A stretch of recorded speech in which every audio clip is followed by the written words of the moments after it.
Welcome back to the online WebLogic for Administrators course. This is Chris with Learn WebLogic Online. And in this lecture, I'm going to talk about production deployment and how that differs from just your typical application deployment. So we're going to take a look at various techniques, strategies, and methodologies for managing the deployment lifecycle in a production environment. So what do I mean by production deployment? Well, production deployment follows a well-defined process called the Deployment Configuration Lifecycle, or DCLC. This process defines how an application moves from development to production. So production deployment also is integrated with the software development lifecycle and release management. I'll talk about how an application moves from a development environment through a staging environment to production, and how we manage those environment changes. And in terms of production deployment within WebLogic, production deployment is supported through the use of deployment plans, naming, and versioning of deployment archives. These are features that support different types of WebLogic deployment strategies in a production environment. So this is what the deployment lifecycle looks like. There's typically 4 stages. So during the development and configuration stage, a programmer or a developer would create a Java EE deployment descriptor and a WebLogic deployment descriptor. These deployment descriptors define both standard and WebLogic specific configuration items for that application. So in a deployment descriptor, whether it's WebLogic or a standard Java EE descriptor, you can define security roles. You can define a variety of attributes that define your application for a particular environment, or that define the behavior of that application, regardless of the environment. In the export configuration stage, a developer, before releasing that application from development, a developer may optionally export that application's deployment configuration as a deployment plan. So I've mentioned deployment plans in prior lectures or labs, but that deployment plan defines variables for all the deployment properties that are in the deployment descriptor files. And so the plan can be used to override those values at deployment time. And so that leads us to the deployment time config phase. In this phase, an admin configures the application before deploying that application into the target environment. So if the developer didn't export a deployment plan, then the administrator would simply deploy the application to the target environment. However, if the developer did export a deployment plan, then the admin has the option of overriding values in that deployment plan during the deployment time process. And then lastly, there's the post-deployment configuration phase. So after the application's been deployed and it's running within a WebLogic environment, the admin has the option of reconfiguring the application through the deployment plan. It can do this either by upgrading the application in place, redeploying the application with a new deployment plan, or the admin can use the admin console to update and redeploy the existing deployment plan. So to support applications being deployed in a production environment, it's recommended that deployment names are specified. So a deployment name defaults to the file name of the archive minus the extension. So if we had an app called myapp.ear, the default name is just myapp. This can be specified at deployment time. We can actually override this using the admin console or WebLogic.deployer. It can also be specified in the deployment scripter using the application name in the app.xml file or the module name. Keep in mind these values are in deployment descriptors that are packaged within a deployment archive. So an admin may not have easy access to modify these. So they can be overridden at the command line using deployer or through the admin console. So versioning a deployment allows you to identify the initial and all subsequent deployments of that application. That's important because it allows you to perform a zero downtime upgrade of an application. When WebLogic knows what one version is versus another, it can perform an in-place upgrade. And I'll go over that later on in this lecture. Deployment versions are typically specified in the manifest.mf file. This file is embedded in the deployment archive in the meta-inf directory. And this is something that would typically be generated during the build process when developers are packaging their application in an IR or a WAR. Typically you have a Maven or an Ant script that can generate this file and put in the version and the name of the archive. And WebLogic knows to look for this when the application is deployed. And you can actually see this in the admin console. So if you look at the deployments page in the admin console and you see an application with a version after it, that typically means that there's a manifest in there that specifies that version. Here's an example of what a manifest might look like. There's a special tag here that WebLogic knows to look for, and that's the WebLogic-application-version tag. So let's talk about deployment plans. I've mentioned this casually in the last few lectures. A deployment plan is an environment-specific configuration that can override or substitute the deployment descriptor values that have been specified by the developer. So as I mentioned earlier, a developer can define properties within a deployment descriptor, either specifically the WebLogic deployment descriptor, and a developer will typically generate or may generate a deployment plan. Now the deployment plan is an optional XML document. You can get by in life without a deployment plan. However, if you've got a lot of environment-specific settings in your deployment descriptor or in your application, a plan allows you to decouple that environment configuration from the application. So as an admin, if you're supporting multiple environments, you don't need to be cracking open the archive file to make environment changes. So let's talk about a deployment workflow example that involves using deployment plans. So in a development environment, you may have an application called myapp.ir, an enterprise application.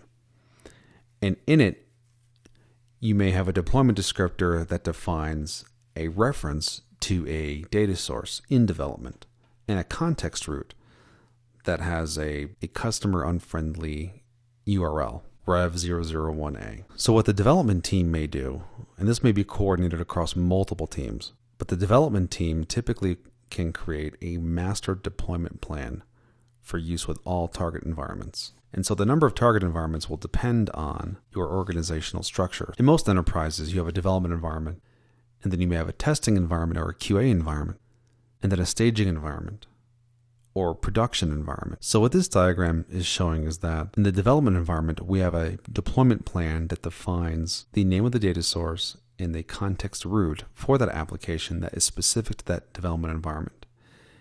In the testing environment or QA environment, we have the same application. However, the deployment plan is different. It defines a QA data source, but the context root is still the same. In the staging environment, which is usually meant to look like production, we have the same application, but the deployment plan now points to production resources. So that's why we see the prod data source here. And the context root is different. It's a customer-friendly context root. So when you deploy an application using a deployment plan, you can use the admin console to deploy an application with a deployment plan. The admin console will validate the overall deployment configuration based on the resources available in that domain. And then the console will present a list of configurable properties defined in the plan, as well as any invalid properties, so that you can edit them. So for instance, let's say that the prod data source was not available at the time of deployment. The admin console will validate that, will catch this mistake, and prompt you to enter the name of a valid data source. So along with deployment plans, Oracle supports this notion of an application installation directory. And it's a standardized directory. This is an optional thing, but an application installation directory separates configuration files from the application files. And it also allows you to manage your deployments using source control. So imagine, if you will, that we have an installation root which represents an application. And then underneath that, we have an app directory and a plan directory. And within the app directory is the actual deployment archive or exploded directory. And then the plan directory contains the actual plan.xml, the deployment plan. And so if you're supporting multiple versions of an application, you can have one primary installation root directory and then have subdirectories for each version underneath that. And within each versioned subdirectory, you can have this app and plan subdirectory.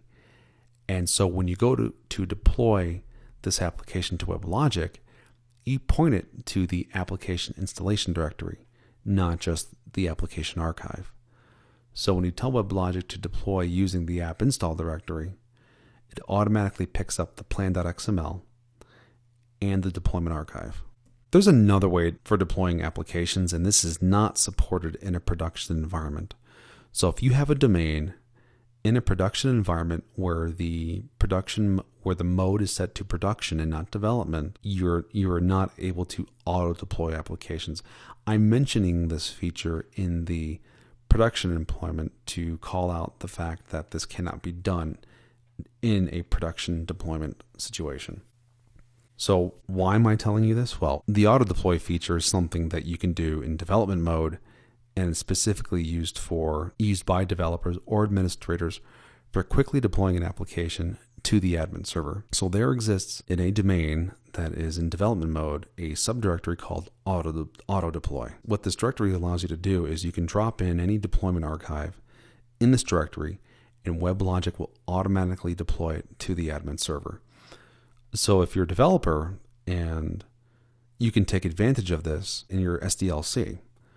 So for instance, back in the old days of Eclipse, before Oracle Enterprise Package for Eclipse was integrated with WebLogic, and it would dump your application to the auto deploy directory in order to quickly deploy that application. So like I said, this is only supported in development mode. Applications that are deployed in development mode cannot be modified. There's no entry in the config.xml, and security policies are not supported. So if you drop something in the auto deploy directory and WebLogic deploys it, it's essentially read-only. You can access the application, you can test against it, but you can't modify it. You can't change it. You can't define any security for it, and that's by design. So there are two strategies for redeploying an application in production. You can perform a production redeployment, which supports a zero downtime upgrade. The new version of an application is deployed alongside the old version of the application. And in order to do that, your application must define a version string using the manifest. And there are also other requirements too. So if you go to oracle.com and you take a look at the online documentation for WebLogic server, specifically focusing on application deployment, there's a section on production redeployment, and it defines a list of criteria that your application needs to satisfy in order to support this zero downtime upgrade process. So during production redeployment, if you do upgrade an application with a new version, WebLogic will manage the client connections. So what this means is that if you have clients accessing the old application, the old version, and you upgrade that application with a new version, you'll have two versions active side by side. WebLogic won't allow any new connections to the old version.